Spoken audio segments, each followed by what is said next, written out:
Hello friends, உங்கள் எல்லாத்துக்கும் என்னோட அன்பான வணக்கம். இன்றைக்கி நம்ம சொரக்காயும் வெள்ளை கொண்டக்கடலையும் போட்டு ஒரு குருமா, சப்பாத்திக்கு, இட்லிக்கு, தோசைக்கு எல்லாத்துக்குமே சூட்டாகிற மாதிரி ஒரு குருமா எப்படி செய்யலான்னு பார்க்கலாம். இதுக்கு நான் கொண்டக்கடலை ஒரு 1/4 கிலோ நாள் நைட்டே ஊற வச்சுருக்கேன். ஒரு நாட்டு சொரக்காய் கிடச்சிது. இதை தோல் சீவி கட் பண்ணி வச்சுக்கலாம். சொரக்காயில் நிறைய சத்துக்கள் இருக்குது.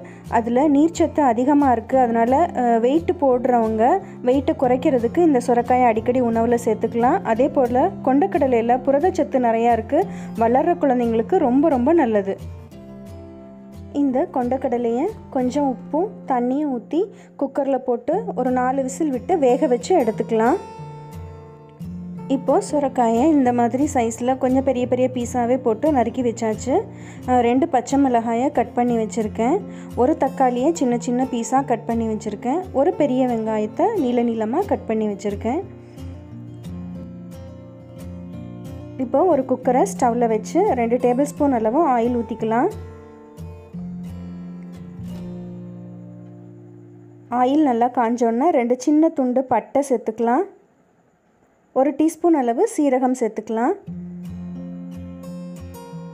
சீரகம் நல்லா பொரிஞ்ச உடனே நம்ம கட் பண்ணி வச்சுருக்க வெங்காயமும் பச்சை மிளகாயும் சேர்த்து நல்லா வதக்கி விட்டுறலாம்.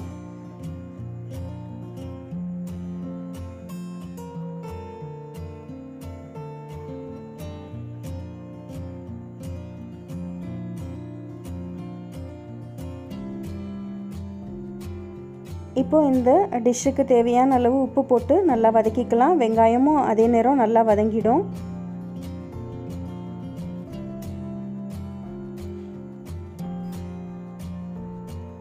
கருவேப்பிலை ஒரு கொத்து சேர்த்துக்கலாம். 1.5 டீஸ்பூன் அளவு இஞ்சி பூண்டு பேஸ்ட்டு சேர்த்து நல்லா வதக்கி விட்டுறலாம்.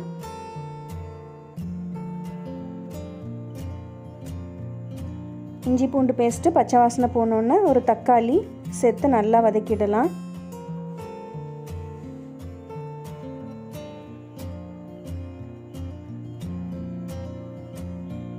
தக்காளி நல்லா வதங்கினோன்னா 1/2 டீஸ்பூன் அளவு மஞ்சத்தூள், 2 டீஸ்பூன் மல்லித்தூள், 2 டீஸ்பூன் மிளகாத்தூள் சேர்த்துக்கலாம். ஒரு 1/2 டீஸ்பூன் கரம் மசாலா தூளும் சேர்த்து நல்லா வதக்கி விட்டுறலாம்.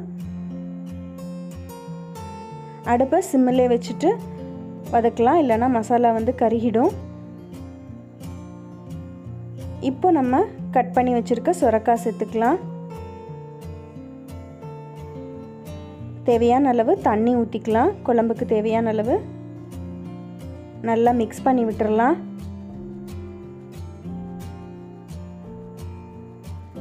குக்கர் மூடி போட்டு ஒரே ஒரு விசில் விட்டு வேக வச்சுக்கலாம். சொரக்காய் சீக்கிரம் வெந்துடும்.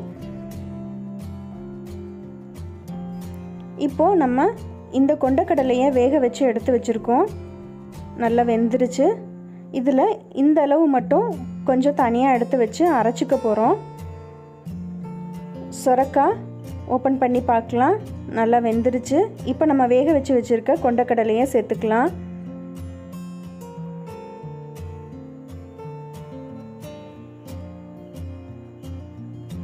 மிக்சியில் நம்ம எடுத்து வச்சுருக்க கொண்டக்கடலையை அரைச்சிட்டு வந்துடலாம். இது மாதிரி அரைச்சி கொண்டக்கடலையை சேர்க்கறதுனால குழம்பு நல்லா கெட்டியாக வரும், கிரேவியாக நல்லா வரும், ரொம்ப டேஸ்ட்டாகவும் இருக்கும் குழம்பு. இந்த கொண்டக்கடலை சேர்த்ததுக்கப்புறம் குழம்பு ஒரு 2 நிமிஷம் நல்லா கொதிக்கட்டும். குழம்பு ரெடி ஆகிடுச்சு. மேலால் கருவேப்பிலை, புதினா, கொத்தமல்லி எது இருந்தாலும் மேலால் பொடியாக கட் பண்ணி சேர்த்துக்கலாம். இந்த டிஷ் சப்பாத்திக்கு ரொம்ப ரொம்ப டேஸ்ட்டாக இருக்கும். அதே போல் இட்லி, தோசை எல்லாத்துக்குமே நல்லாயிருக்கும். இந்த ரெசிபி உங்களுக்கு பிடிச்சிருந்ததுன்னா மறக்காமல் பானூஸ் குக்கரியை சப்ஸ்கிரைப் பண்ணுங்கள். இந்த வீடியோக்கு ஒரு லைக் கொடுங்க. அடுத்து ஒரு சுவையான ரெசிபியோடு உங்களை சந்திக்கிறேன். நன்றி, வணக்கம்.